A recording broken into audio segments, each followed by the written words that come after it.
everybody, and happy Thursday. It's me, your songwriting partner, your co-producer, and as always, your friend Joe Seeby. And welcome, guys. Happy Thursday. Thursday's always part 2 of our creative writing series. The first one last night being ghostwriting. This one is the second half of the same series that we like to call Picture This. Picture This is when I give you an image, a photograph, could be a painting, a comic strip, just a Google image, a screensaver image, anything that I think is thought-provoking, that I think would be a good conversation starter to write a song. There's no words, it's just an image. You're forced to look at it, pull a story out of that picture, write it down, make sure it rhymes, make sure it tells a story, and there you have it. That's the assignment. We like to call it Picture This, okay? So, every week I give you this assignment. It's a very difficult assignment. It can be difficult. It doesn't have to be, and it could be whatever you want it to be about, No matter what the picture is, it's whatever it makes you think about. Then that's the right story for the photograph, okay? Now, I look at the pictures, I always try to throw what's in there and bring it into my stories, okay? But there's no wrong way to do this. The only wrong thing is if it didn't rhyme, is if it didn't tell a story, and it didn't make sense to every listener out there, okay? Like I said this about last night's assignment. If you change the words that you write for this and changed it to French or Italian, the Italian people in the translation should be able to understand exactly what your storyline means and what the theme of the song is, okay? Now, the only stipulation and rules, like I tell you every week, is it's got to rhyme. It's a song. It's got to tell a story and it's got to make sense. Those are the 3 general rules of thumb for this. Everything else, it's on the table for discussion. So whatever these photographs make you think about, then that's what you write it about. Now, why do we do this? It's just a great exercise, and it exercises your imagination and forces you to think about pulling a story out of a picture, a photograph, right? You're responsible for creating this whole universe based on one still image. So the possibilities of that alone are endless. I mean, you could, it only goes as far as your imagination goes. So whatever you see based on whatever image I give you, it only goes as deep as your imagination. And again, this is one of those assignments that you can't do while you're multitasking.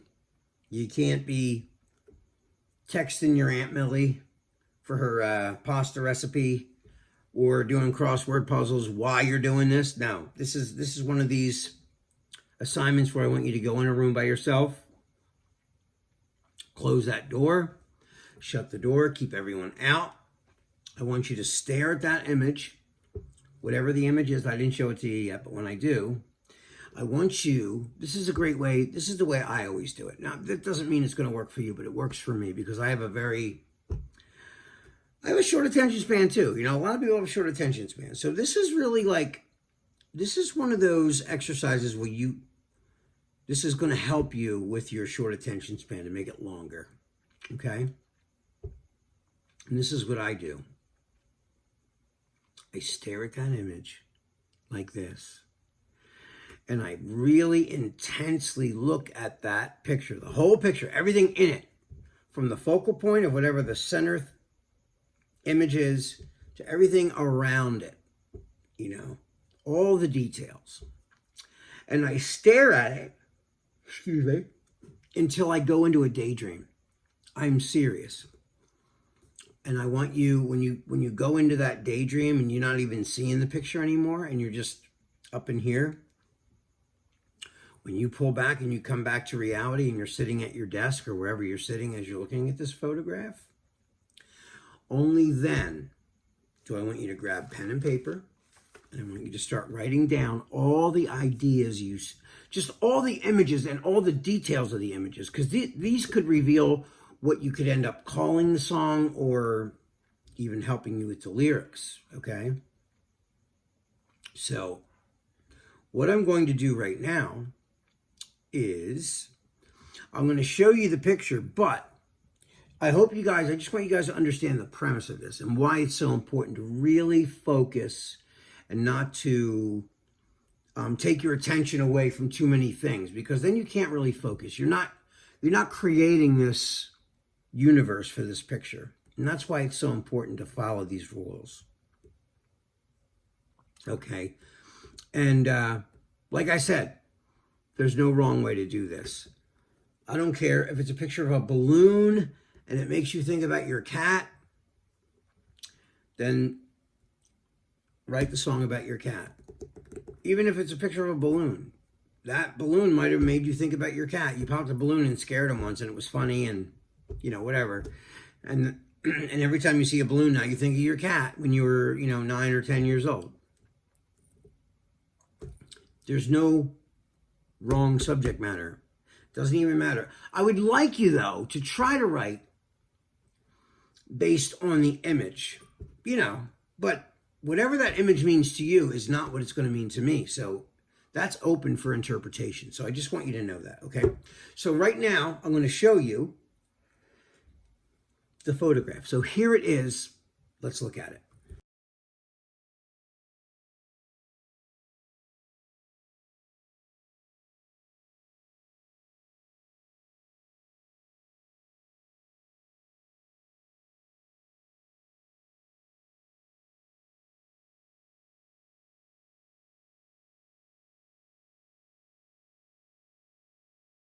And now we're back. So you saw the image. It's a painting. It looks like a painting or a charcoal. It could be a charcoal painting. It looks like a woman based on the image I'm looking at. Excuse me. It looks like a woman, and her face is like, there's two of her face because she's moving. She appears to be crying or angry. To me, she looks angry and very aggressively angry, where she's maybe crying or having, but it looks like a frustration to me. Like it's a frustration, angry, emotional outburst. Okay.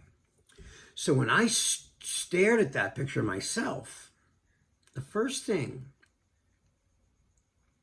I went to mentally, for the sake of storyline for the song, to make it interesting for people to want to listen to it, I brought it into a sense of a relationship. And the reason I do that is because people can identify with love and problems in love.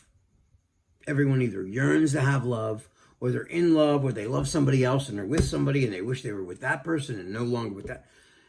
That's the drama that creates people's story to be pulled in. So that's, I go with that a lot, because love makes the world go round, or romance or relationships or talking about it. So I usually try to write something that everybody can relate to. Okay, so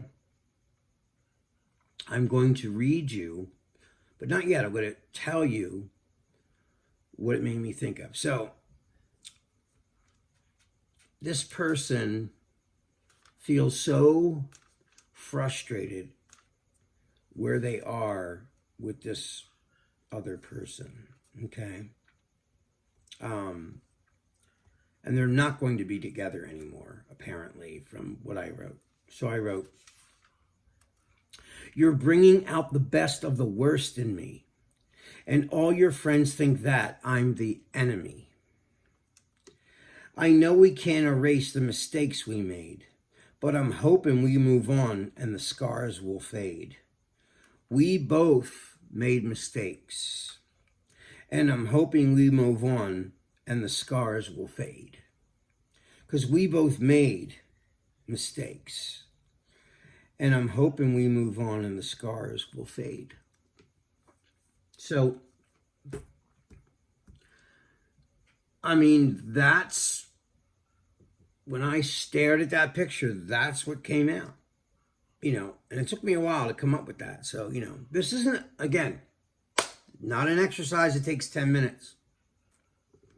It'll take you a little longer than that. So, learn about patience, persevere, really riff in this exercise. I really want you guys to really enjoy this exercise. It's not a chore. It shouldn't be a chore. And you don't have to do it if you don't want to. Write a poem. It doesn't have to be a song, but write a poem. Write something creative based on whatever you're looking at on these Thursday classes, okay? All right, guys, that is all the time that we have for tonight. This is your songwriting partner, your co-producer, and as always, your friend Joe Seavey. I love you guys. Have a wonderful night, and then come back tomorrow night because I'm going to write a melody to go with the words I just wrote based on that photograph. All right, guys, love you. I'll see you tomorrow. Peace.